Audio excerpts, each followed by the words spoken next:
অসমকাষ্ট YouTube চেনেলৰ অন্য এটা নতুন ভিডিঅ'ত আপোনালোক সকলোকে স্বাগতম জনাইছোঁ আৰু আজি হ'ল 4 মাৰ্চ। আজিৰ দিনটোৰ কেইবাটাও গুৰুত্বপূৰ্ণ খবৰ আপোনালোকৰ লগত শ্বেয়াৰ কৰিবলৈ ওলাইছোঁ। আজিৰ দিনটোত বহুখিনি গুৰুত্বপূৰ্ণ খবৰ একেলগে আপোনালোকৰ লগত একেটা ভিডিঅ'তে শ্বেয়াৰ কৰা হ'ব।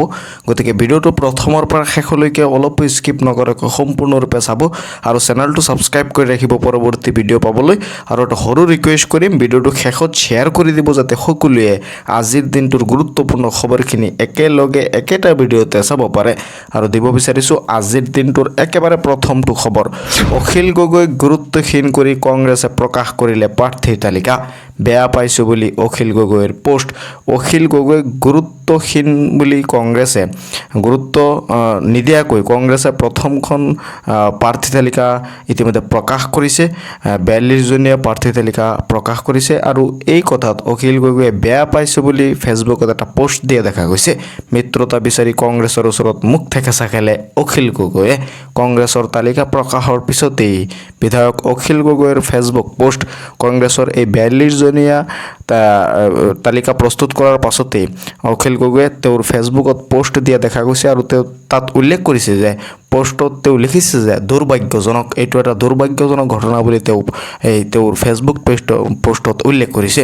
মিত্ৰতাৰ আলোচনা চলি থাকোঁতেই কংগ্ৰেছে এনেদৰে একপক্ষীয়ভাৱে প্ৰাৰ্থী তালিকা ঘোষণা কৰি অগণতান্ত্ৰিকতাৰ পৰিচয় দিলে। অখিল গগৈক গুৰুত্বহীন কৰি কংগ্ৰেছে প্ৰকাশ কৰিলে প্ৰথমখন প্ৰাৰ্থী তালিকা। অখিল গগৈক গুৰুত্ব নিদিয়াকৈ কংগ্ৰেছে প্ৰথমখন 42জনীয়া প্ৰাৰ্থী তালিকা ইতিমধ্যে প্ৰকাশ কৰিছে আৰু এই কথাত অখিল গগৈয়ে বেয়া পাইছোঁ বুলি এখন পোষ্ট তেওঁ ছ'চিয়েল মিডিয়াত দিয়া দেখা গৈছে। তেওঁৰ ফেচবুক একাউণ্টৰ পৰা এনেদৰে তেওঁ লিখিছে যে দুৰ্ভাগ্যজনক, মিত্ৰতাৰ আলোচনা চলি থাকোঁতেই কংগ্ৰেছে এনেদৰে একপক্ষীয়ভাৱে প্ৰাৰ্থী তালিকা ঘোষণা কৰি অগণতান্ত্ৰিক পৰিচয় দিলে আৰু বেয়া পাইছোঁ বুলি তেওঁ ফেচবুক পোষ্টত এই কথা উল্লেখ কৰিছে। দিব বিচাৰিছোঁ আন এটা বহুত গুৰুত্বপূৰ্ণ খবৰ। যিসকলে নেকি অৰুণোদয় আঁচনি পোৱা নাই সেইসকলৰ কাৰণে এইটো এটা ভাল খবৰ যে অৰুণোদয় লাভ নকৰা লাখ লাখ মহিলালৈ ডাঙৰ খবৰ। ৰাজ্যৰ মুখ্যমন্ত্ৰী ডক্টৰ হিমন্ত বিশ্ব শৰ্মাই অৰুণোদয় লাভ নকৰা লাখ লাখ মহিলালৈ ইতিমধ্যে এটা ডাঙৰ খবৰ দিছে যে নতুনকৈ আৰু 3 লাখ পৰিয়ালে লাভ কৰিব অৰুণোদয় আঁচনি। নতুনকৈ আৰু 3 লাখ পৰিয়ালে অৰুণোদয় আঁচনি লাভ কৰিব। অৰুণোদয় লাভ কৰি থকা পৰিয়ালসকলক লৈ ডাঙৰ খবৰ দিছে ৰাজ্যৰ মুখ্যমন্ত্ৰী ডক্টৰ হিমন্ত বিশ্ব শৰ্মাই। যিসকলৰ ঘৰত ৰেচন কাৰ্ড আছে তেওঁলোকে লাভ কৰিব অৰুণোদয়ৰ ধন। ৰেচন কাৰ্ড থকা প্ৰতিগৰাকী হিতাধিকাৰীয়ে অৰুণোদয়ৰ ধন লাভ কৰিব বুলি ৰাজ্যৰ মুখ্যমন্ত্ৰী ডক্টৰ হিমন্ত বিশ্ব শৰ্মাই ঘোষণা কৰিছে। আৰু 10 মাৰ্চ তাৰিখে যিসকলে নেকি অৰুণোদয় পুৰণি হিতাধিকাৰী আছে, আজি হ'ল 4 মাৰ্চ তাৰিখ, মাজত মাত্ৰ আৰু 5 দিন সময় বাকী আছে। 10 তাৰিখে আপোনালোকে টকা পাই যাব। এইটো ৰাজ্যৰ মুখ্যমন্ত্ৰী ডক্টৰ হিমন্ত বিশ্ব শৰ্মাই পুনৰ নিশ্চিত কৰিছে। চিন্তিত হ'ব নালাগে। 10 মাৰ্চ তাৰিখে পুৰণি হিতাধিকাৰীসকলে তেওঁলোকৰ বেংকৰ একাউণ্টত ডাইৰেক্ট 9,000 টকা ডিবিটিৰ মাধ্যমত পাই যাব। ডিবিটি মানে বহুতেই বুজি নাপায়, মই এইখিনিতে আপোনালোকক জনাই দিব বিচাৰোঁ। ডিবিটি মানে হ'ল আপোনাৰ বেংকৰ একাউণ্টৰ সৈতে আপোনাৰ আধাৰ কাৰ্ডটো লিংক হৈ থাকিব লাগিব। যদি আপোনাৰ বেংকৰ একাউণ্টৰ সৈতে আপোনাৰ আধাৰ কাৰ্ডটো লিংক হৈ থাকে তেনেহ'লে যেতিয়া চৰকাৰে ডিবিটিৰ মাধ্যমত টকা দিয়ে তেনেহ'লে আপোনাৰ বেংকৰ একাউণ্টত ডাইৰেক্ট টকাটো সোমাই যাব। ডিবিটি মানে হ'ল ডাইৰেক্ট বেনিফিচিয়েল ট্ৰান্সফাৰ। চৰকাৰে ডিবিটিৰ মাধ্যমতহে বেনিফিচিয়াৰীক টকা দিয়ে। গতিকে আপোনাৰ যদি আধাৰ কাৰ্ড লিংক হৈ নাথাকে তেনেহ'লে আপোনাৰ বেংকৰ একাউণ্টত টকা নোসোমায়। যিসকলৰ ঘৰত ৰেচন কাৰ্ড আছে তেওঁলোকে লাভ কৰিব অৰুণোদয়ৰ ধন। ৰেচন কাৰ্ড থকা প্ৰতিটো পৰিয়ালে লাভ কৰিব অৰুণোদয় আঁচনিৰ ধন। ইয়াৰ উপৰি ৰেচন কাৰ্ড আৰু অৰুণোদয় থকা পৰিয়ালে লাভ কৰিব বীমা আঁচনি। প্ৰতিটো পৰিয়ালক প্ৰধানমন্ত্ৰী বীমা আঁচনিৰে সংযুক্ত কৰা হ'ব। ইয়াৰ জৰিয়তে 2 লাখ টকা সুৰক্ষা বীমা লাভ কৰিব প্ৰতিটো পৰিয়ালে। প্ৰধানমন্ত্ৰী আয়ুষ্মান কাৰ্ড, মুখ্যমন্ত্ৰী আয়ুষ্মান কাৰ্ডৰ উপৰিও নতুনকৈ লাভ কৰিব স্বাস্থ্য বীমা। ইয়াৰ জৰিয়তে 2 লাখ টকা পৰ্যন্ত স্বাস্থ্য বীমা লাভ কৰিব প্ৰতিটো পৰিয়ালে। ইয়াৰ বাবে প্ৰতিটো পৰিয়ালৰ ঘৰত চৰকাৰী প্ৰতিনিধি যাব। কেৱল মাত্ৰ পত্ৰ পূৰণ কৰি দিলেই এই কাম হৈ যাব। এই বীমাৰ বাবে দিব নালাগে কোনো ধৰণৰ প্ৰিমিয়াম। মুখ্যমন্ত্ৰী ডক্টৰ হিমন্ত বিশ্ব শৰ্মাৰ ডাঙৰ ঘোষণা। দিব বিচাৰিছোঁ আন এটা ৰাজনৈতিক গুৰুত্বপূৰ্ণ খবৰ। বদৰুদ্দিন আজমলে ডাঙৰ দায়িত্ব দিলে ৰেজাউল কৰিম চৰকাৰক। বদৰুদ্দিন আজমলে ৰেজাউল কৰিম চৰকাৰক ডাঙৰ দায়িত্ব দিয়া দেখা গৈছে। আমছুৰ প্ৰাক্তন সভাপতি ৰেজাউল কৰিমলৈ নতুন দায়িত্ব বদৰুদ্দিন আজমলৰ। মৌলানা বদৰুদ্দিন আজমলে ৰেজাউল কৰিমক দিলে ডাঙৰ পথ। AIUDFৰ সাধাৰণ সম্পাদকৰ দায়িত্ব দিয়া হ'ল ৰেজাউল কৰিম চৰকাৰক। দলৰ মুখপাত্ৰৰ দায়িত্ব দিয়া হ'ল ৰেজাউল কৰিমক। AIUDFে গধুৰ দায়িত্ব পালে ৰেজাউল কৰিম চৰকাৰে ARDF-লৈ গৈ গধুৰ দায়িত্ব পাইছে ৰেজাউল কৰিম চৰকাৰে আমছৰ প্ৰাক্তন সভাপতি ৰেজাউল কৰিমলৈ নতুন দায়িত্ব দিছে ARDF-এ ARDF-ৰ সাধাৰণ সম্পাদকৰ দায়িত্ব দিয়া হ'ল ৰেজাউল কৰিম চৰকাৰক উল্লেখ্য যে আমছৰ প্ৰাক্তন সভাপতি ৰেজাউল কৰিম চৰকাৰে ARDF-ত যোগদান কৰিছে আৰু ARDF-ত যোগদান কৰাৰ পাছতেই তেওঁক ARDF-ৰ তৰফৰ পৰা গধুৰ দায়িত্ব দিয়া দেখা গৈছে দলৰ মুখপাত্ৰৰ দায়িত্ব দিয়া হ'ল ৰেজাউল কৰিম চৰকাৰক আৰু ARDF-ৰ সাধাৰণ সম্পাদকৰ দায়িত্ব দিয়া হ'ল ৰেজাউল কৰিম চৰকাৰক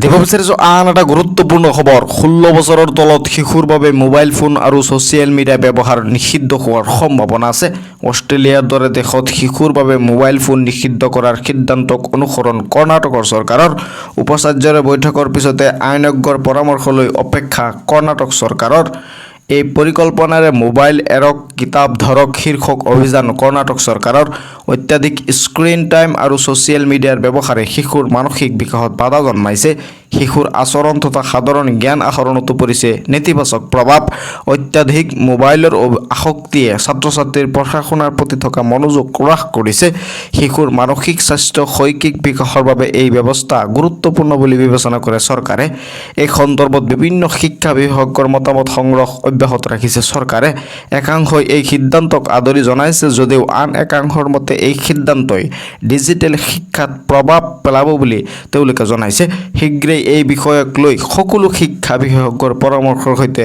অনুষ্ঠিত হ'ব এখন বৈঠক চূড়ান্ত কৰা হ'ব শিশুৰ বাবে মোবাইল ফোন আৰু ছ'চিয়েল মিডিয়া ব্যৱহাৰ নিষিদ্ধৰ সিদ্ধান্ত অত্যাধিক স্ক্ৰীন টাইম আৰু ছ'চিয়েল মিডিয়াৰ ব্যৱহাৰে শিশুৰ মানসিক বিকাশত বাধা জন্মাইছে বুলি ইতিমধ্যে উল্লেখ কৰা হৈছে আৰু অতি সোনকালে এখন চূড়ান্ত বৈঠক বহা হ'ব আৰু সেই বৈঠকত সিদ্ধান্ত লোৱা হ'ব